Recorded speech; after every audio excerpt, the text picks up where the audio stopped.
All right, so Andrew, appreciate you jumping on the show. Let's give the audience just a little context of how long you've been selling real estate and what market are you in?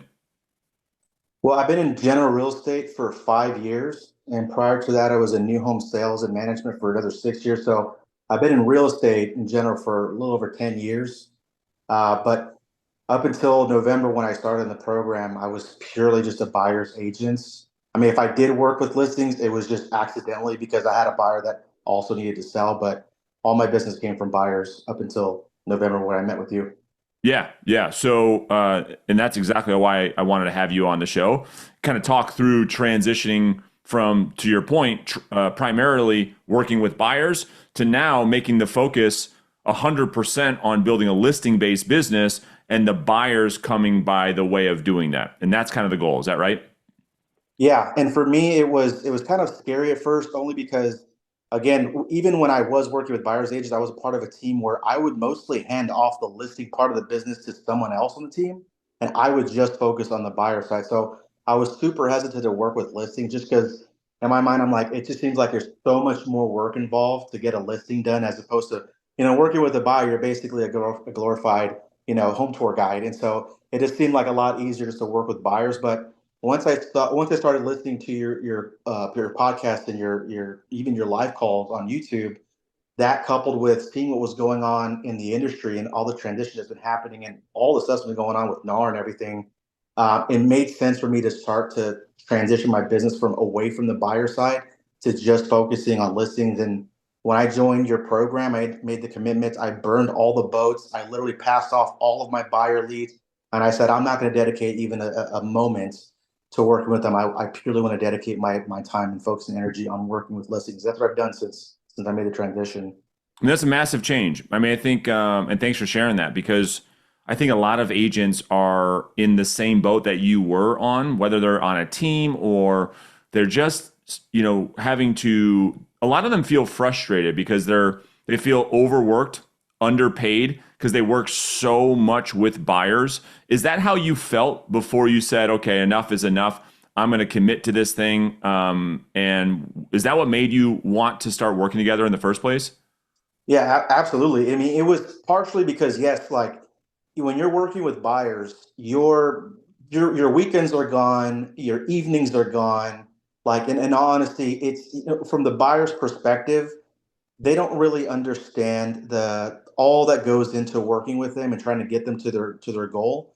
And so I found myself just running myself ragged on the phones every morning trying to generate business and then spending all my times on the evenings and weekends trying to put buyers under contract, putting fires out, et cetera. And so I felt like I've been in that position where I've had 10 active shopping buyers at the same time.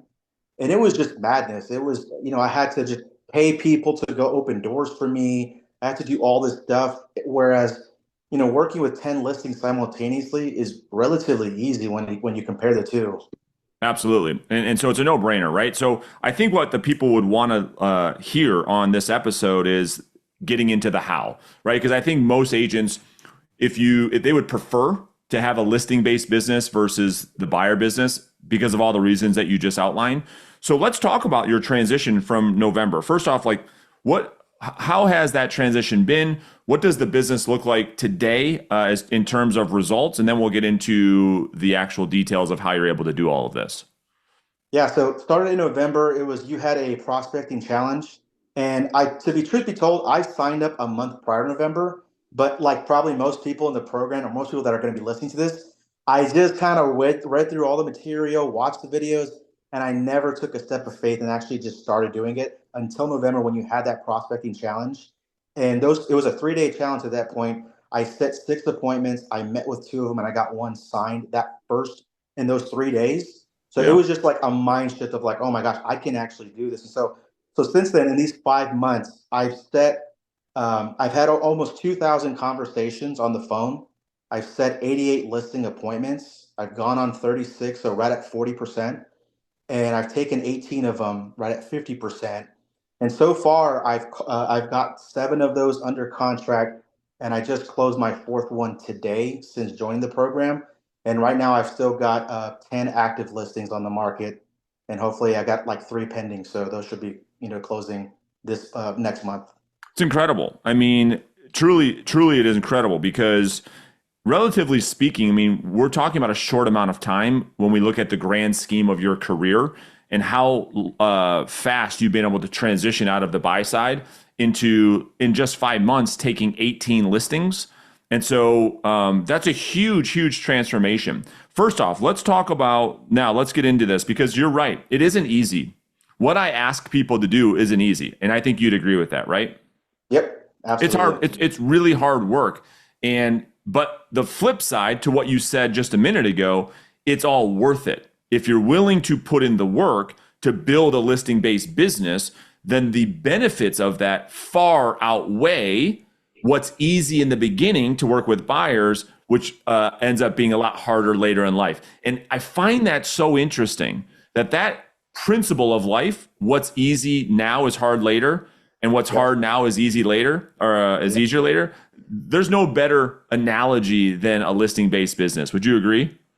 100%. And just to kind of piggyback off that, so obviously these are my results in 5 months, but I got to preface it. That's with me making phone calls Monday through Friday, with the exception of a few weekends, 8 to 11. And honestly, from that 8 to 11 time point, I probably was only on the phones making dials like for an hour and a half a day. So an hour and a half a day in 5 months generated me 18 listings, total in 5 months. So it's just, yeah, the amount of growth you can have is exponential once you actually just do the work and just learn the process. And really, it's learning the playbook and then running the play as many times as you possibly can every day. That's the secret, really. That's right. That's right. So let's break down the model, right? So um, inside of our inner circle coaching program, we focus mainly on a direct outbound business. And so for the audience sake, let's talk about what that actually means. So you're actually the one initiating conversations with what we would call your ideal client avatar. These are homeowners so that you can have good conversations with those homeowners to get listings versus waiting for business to find you. That by itself is a monumental shift, not only in your business, but in most real estate agents' business. That's what makes this so hard. So walk us through the transition of how you've been able to commit to this process of being the one who has to go out into the marketplace and initiate the conversation versus waiting for business to find you. Yeah, and to speak to that, before joining the program, for the past year, I had been paying money with two coworkers of mine to generate leads. When I started with in November 1st, I said I'm cutting all that off and I'm completely just focusing on this. So yeah, it's difficult because you got to understand, like, you are interrupting people in during their day. They're not expecting your phone call, and so you have to just get over that initial just turbulence when you get in the phone with them. But the rewards are big, because if you can get in front of, or talk to the right group of people, it's just the law of averages. You're going to find people that, I'm so glad you called me. I was actually thinking about bringing another agent or hiring somebody else. Can you come meet me at my house?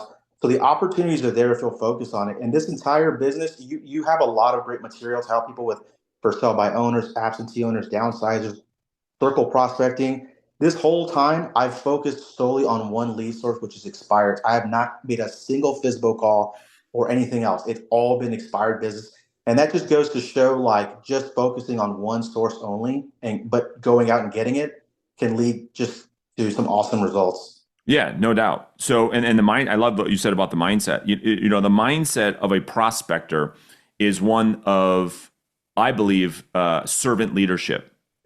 You see, we have this head trash that causes us not to go out there and make peace with the fact that, yes, we must interrupt people in their day in order to serve them. Because if we don't do it, and they left, and then we leave them with a bad real estate agent who lists the property under false truths, overprice the property, they overpromise, they underdeliver, all for it to expire and come off the market. You see, that's where we can come in and help people tremendously. So you're focused on one lead source, which is just expired listings. Let's break down kind of the process. So right now you're prospecting about, would you say, an hour and a half per day? Is that right? Yeah, so from 8 to 11, I'll usually, I'll be on a dialer. and I'll take breaks in between that, just to kind of walk around and just kind of, I'm sitting in my car the whole time making those calls. I have to say that because a part of me was wanting to make excuses on why I couldn't do this because I don't have a traditional, I don't have an office. I'm a part of an independent, agent. So I don't have an office or a place to go. So I could make all the excuses in the world, but I just sat in my car and just made calls every morning. So yeah, from 8 to 11, I'm usually on the phone about an hour and a half to 2 hours, strictly on a dialer, reaching out to not just fresh expired, but I'm going all the way back to 2021, reaching out to old expireds. Because believe it or not, there's a lot of gold in there. There's people that their motivation is still the same, if not higher. And now the goal, the number they wanted to get, they can probably actually get it now because it's been 3 years. And there's a lot less competition. So, how many conversations are you actually having per day on average? I'm averaging right now anywhere from 15 to 20 conversations a day. That's awesome. That's great. And it's all again with a clientele that really needs our help. And so one of the questions that often comes up that I want to get your feedback on is what are the systems that you have in place to help you increase your contact rate? Getting the right people on the phone. Yeah.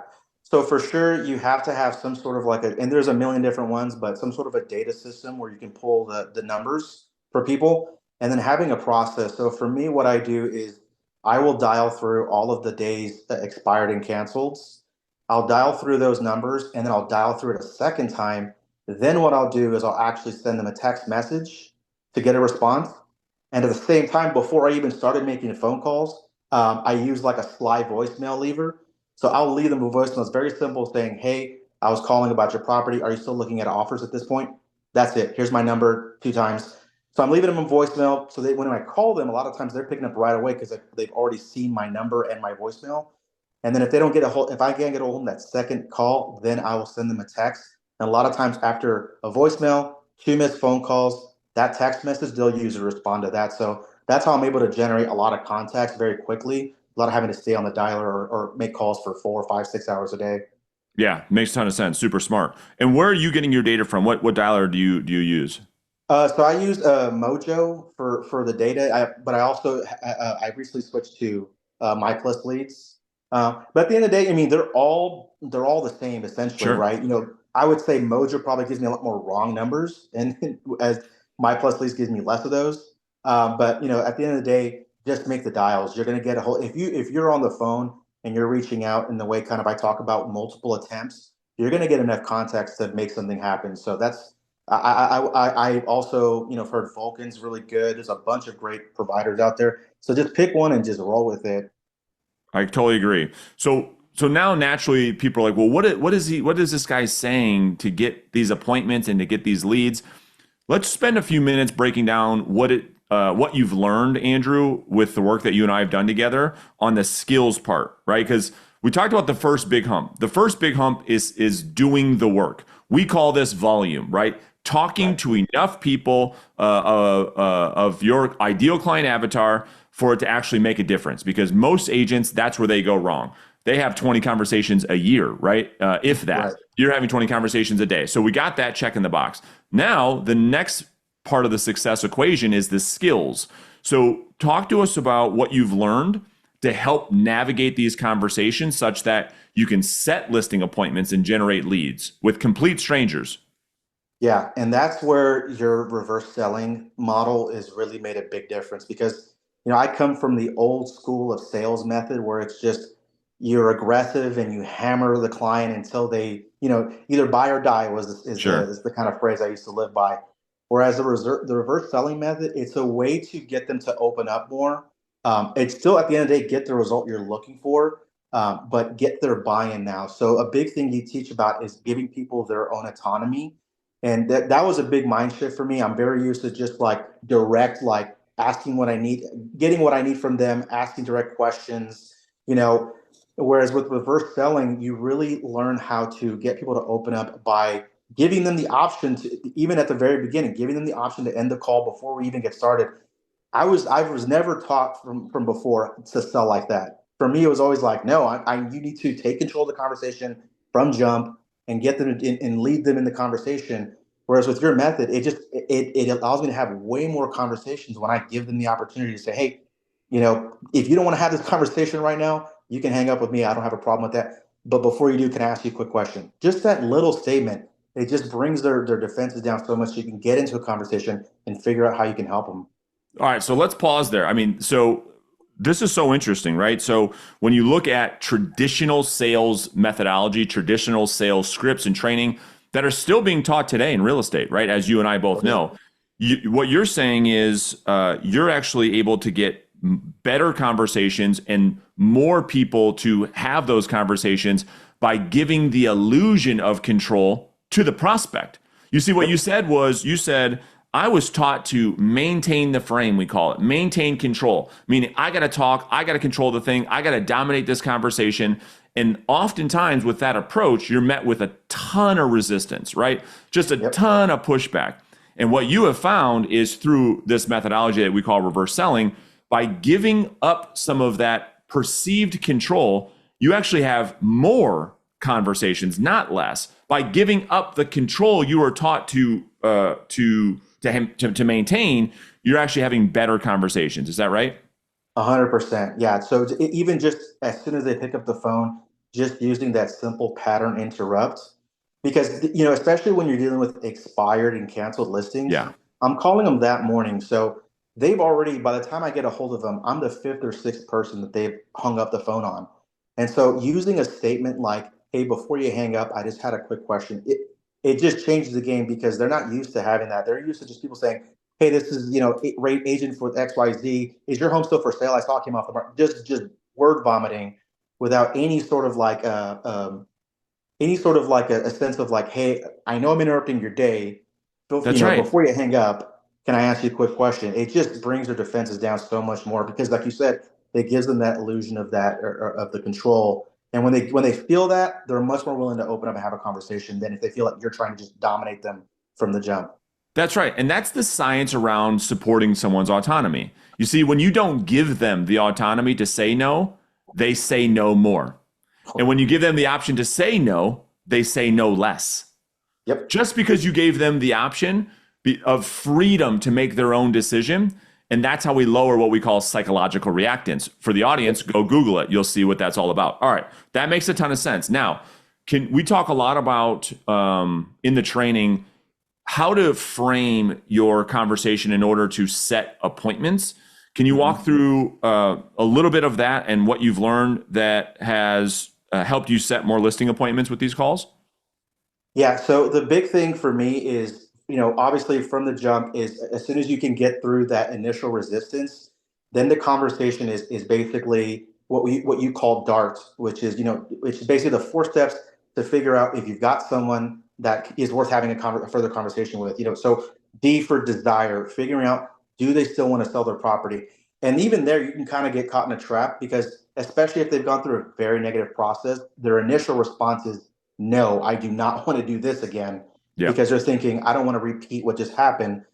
But if they still have the desire for the outcome that they were looking for, selling them the vacation versus like the flight. that's And right. so the other part of it is ability. Do they have the ability to actually still make the move? Have plans change forever? Um, and then, of course, the third one would be the reason, which is what is the reason? Yes, you have the desire to still move, but why? What was the purpose initially when you put your house on the market? It's super duper important to have that. And then last part is the T for timeline, and when do they want to get this happen? And that's the beauty of expireds. A lot of times the timeline is yesterday. I wanted Sure. this done already. So the urgency for a lot of these people is there. If you can, number one, give them a sense of the autonomy. And number two, if you can share with them how you can basically get them to that goal. And a lot of times it's just people wanting that reassurance that, hey, what happened is not the norm. And you shouldn't have had to go through that process. And you can help them feel like they still have a shot and have a chance of getting what they want. That's all I really need is that reassurance or that confidence. And to be honest with you, a lot of that comes from not the words you're saying, but the tone that you use when you're talking with prospects. Yeah, super spot on. So I'm curious, how many of your appointments come out of the first conversation versus how many appointments you're getting out of your lead follow-up efforts and your ability to build a pipeline? Yeah, so this is definitely the area that I need to improve in because, the majority, I would say, 80% of all my appointments have come from that first call, Yep. which is great. However, it's one of those things where, it's just a law of averages. Some weeks I'm not talking with anybody that meets those qualifications to meet with me. So what I need to do is focus more on the follow up process because I do have a database full of leads that have said now is not the time. I'm not looking to meet right now. Follow up with me, check in with me. So I know that if I can get the results I've gotten now with just focusing on like same day call appointments, I could I can really scale this business and even double or triple the amount of appointments that I'm getting on by focusing on the follow up. 100%. And that's the one thing that, I kind of figured that that was the case. And so, that's a huge thing that we need to work through, right? Is Yeah. because if you look at your conversations and your ratios, you start to see, okay, well, where's the breakdown? The breakdown is on that pipeline maturity. Because right now you're setting a good amount of appointments, but to your point, we could double the amount of appointments set by not having to work any harder once Right. we start to build that pipeline. I love it. All right, so let's transition to what I believe to be perhaps the most important part of this process, which is the value that we create at the listing presentation. You see, I think the problem is, Andrew, is no matter how real estate agents are finding themselves on listing appointments, it's their inability to demonstrate true and tangible value that causes sellers to want to hire a different agent. And so we spend so much time on perfecting this presentation so that you stand out as the obvious choice.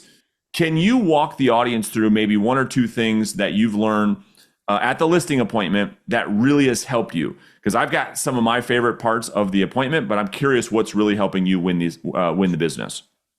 There's so many of them. I would say right from the jump, setting the agenda up front is such a huge piece that a lot of agents miss. First off, they're just walking in with just some loose pieces of paper with some comps. There's no real structure to their actual presentation. But number two setting that agenda up front of like, here's what's going to happen in this conversation right now, and here's a couple of potential outcomes that could happen, and giving up that autonomy and also saying like, hey, I am fine with whatever you choose to decide. If I'm the right person for you, great. If this doesn't make sense or you feel like I'm not the right fit, I'm also okay with that. And getting their agreement to say, I'm comfortable with one of those three outcomes as well. And so I would say setting the agenda is very, very important. You talk about the haunted house. If you walk into a haunted house, obviously you have no clue what's going to happen. And that's part of the fear of it. But if all the lights were on when you walked in and you had a tour guide that worked at the haunted house telling you where all the scary parts are, it loses all the fear. And so that's what setting the agenda does is it literally flips the lights on, it lets them see what's ahead, and it makes them feel a lot more comfortable because at the whole time they're waiting like, what's going to happen? So if they know what's up front, what's going to happen, it makes them just bring their defenses even further down. That's the first part.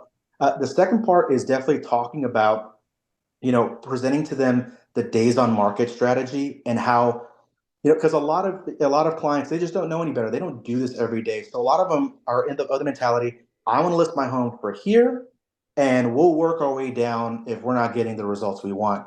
Instead of just helping them to understand that the best chance you have of getting the strongest offer on your property is by generating an offer as quickly as possible. And the only way we can do that is by basically making your home the obvious choice when we come on the market. Because a lot of times, I would say in all honesty, 8 out of 10 times an expired expires because the original listing agent was not honest and upfront with them as far as here's what it's going to take to actually get the home sold. So when you can come in and number one, share with them the secret sauce as far as like, we got to get an offer as quickly as we can if you want to get the strongest offer. And to do that, we need to put our best foot forward and market the home in what is a fair and reasonable price. And once that clicks for them, then they're willing to even come down further. I've had several clients that came down $30,000 to $50,000 from their last listed price, not their original, but their last listed price. And it was just directing to them the fact that like, if you want to have the best chance of hitting the market and having the leverage and the possibility of generating multiple offers that I can now use to pump up the price even further, we've got to come out with an aggressive and competitive price. And so Yeah. that'd be the second thing. And then of course the third one is basically the value proposition. You talk about having a no handcuffs agreement, which is genius because when you express to people like, hey, when you hire a listing agent, it's one of the biggest risks you take because you have no clue who I'm going to turn into after we sign this paperwork. I might turn into a ghost and you never hear from me. I might turn into, just the person that's always asking you for a price reduction every 5 days. But if I can share with them, like, if at any point in time, if I'm not holding up my end of the bargain, we can cancel this contract and you can go find another agent right away to get your property sold. That right there reduces a ton of risk in their mind. And they're much more willing to give you the opportunity to sell the home, knowing that I have to earn their business, not just the day we meet, but every single day after that. Yeah, I wrote the same thing down. I mean, it's just risk reduction. And that's the thing that I think a lot of agents don't understand when they're making offers of value. It's, to really offer value, there's a couple components because everybody talks about you got to provide value, you got to provide value. Well, what does that actually mean, right? And so the way that we look at that with inside of the Inner Circle coaching program is we have to increase the certainty Mhm. and decrease their risk at the same time.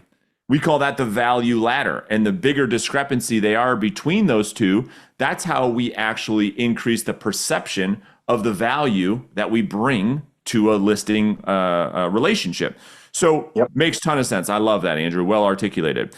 I guess for me, let me ask you this. Knowing what you know now with the results that you're able to get, I don't want to assume, but what would you have done differently if you can go back and start your real estate sales business all over again? Would you have done things differently than what you did? And if so, what would they be? 100%. I would have absolutely, number one, started my business from the listing side of the equation because on this side, there's just so much power and leverage you have working with sellers as opposed to working with buyers.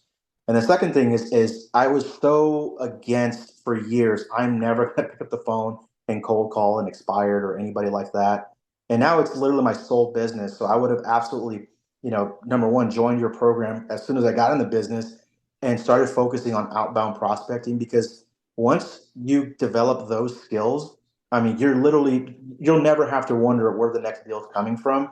And not only that, it only gets better and compounds the more time you have doing it because all the leads that continue to pile up that you're staying in contact with, all the past clients that you sold their property, and honestly, 20% of all the listings that I've sold have purchased with me as well. So there's even an inbuilt buyer business already generated in there. And so I would say, yeah, I would absolutely started working with listings right away and started outbound prospecting immediately. Yeah, 100%. And I like what you just said. It's once you learn these skills, you never have to worry about money again. Doesn't that give you such a great peace of mind? Whereas before, the whole like whether you're buying leads or you're waiting for business to find you, there's agents that just live in fear because they just don't know if they're going to be able to generate consistent income for their family. And so now, do you have a nice peace of mind? Like you can sleep peacefully at night. You have a controlled schedule that you get to have some freedom to do what you want on nights and weekends. Is that your new mindset? Absolutely. And just like you said, like in just in the last between this month and March, almost $60,000 worth of commissions in 2 months, just from purely focusing on this listing business. And that's the beauty of it. Again, working Monday through Friday from 8 to 11, and then I'll take an appointment or two in the afternoon or the evening. And that's basically it. And just to generate that type of an income for that type of the return is just, so far outweighs the actual work then now I can see where, okay, now that I've seen what I can do, honestly, with just the bare minimum work, now I can see how much more I can scale this and actually get to a position where, I mean, I'm in my head, I'm thinking of really, really big goals for myself going into this year and next year. What are they? You got to share them. Yeah, so this year I'd love to, my goal would be to clear over 300,000 GCI.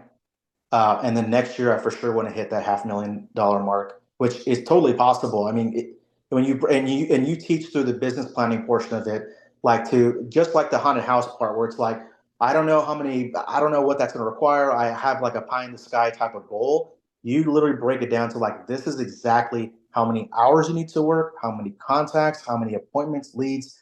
You take it through the whole process, so it removes all the doubt and now I can just focus on the action steps and let the goal take care of itself. And I think that was a big mental block for me. Is I just focusing on the goal as opposed to just focusing on the actionable steps that I can take that will eventually get me to the goal anyways. Yeah, well said. You know, and so $30,000 a month in income over the last couple of months for you. What were you earning before? I'm curious. Like, what did you used to make? And we know now that you're doing roughly 30,000 a month. What did that look like before? Yeah, so I was for the last 10 years I've always, made over six figures, but it was always between that, 150 to $200,000 range. So I kind of just, and again, when you're working with buyers, it's always, I have a colleague of mine who still is just focused on buyers, and every day he calls me, he's like, "Oh my gosh, I just had another closing. Now I'm down to only three." And so it's such a quick turnaround where it's like I've got 10 listings right now that could pop under contract any given day, and Yeah. I can just keep filling up that pipeline where it can be a much more sustainable income, because before it was like you make 30 grand 1 month, you make nothing for 2 months, you make 20 grand, you make nothing. It is so unpredictable, and now it's so much more predictable because you have a pipeline of inventory in the business. Yeah. Last one for me. Agents that might listen or watch the show, they're sitting there maybe feeling frustrated. They feel a little overwhelmed. They're filled with fear that you and I talked about. One piece of advice to get them into action that might get them to where they want to be in just a short amount of time. Yeah. So I would say, professionals make the real money in any business. And so if you want to be a professional, one of the things that every professional has is a coach or a mentor. And so you need to get into mentorship. You need to have somebody that has done it before that can show you the way to remove all the mistakes. They've already, Brandon's already made all the mistakes that we could ever make. So instead of making them yourself, join with someone like Brandon. I would highly recommend him. He will show you the roadmap, how to get there.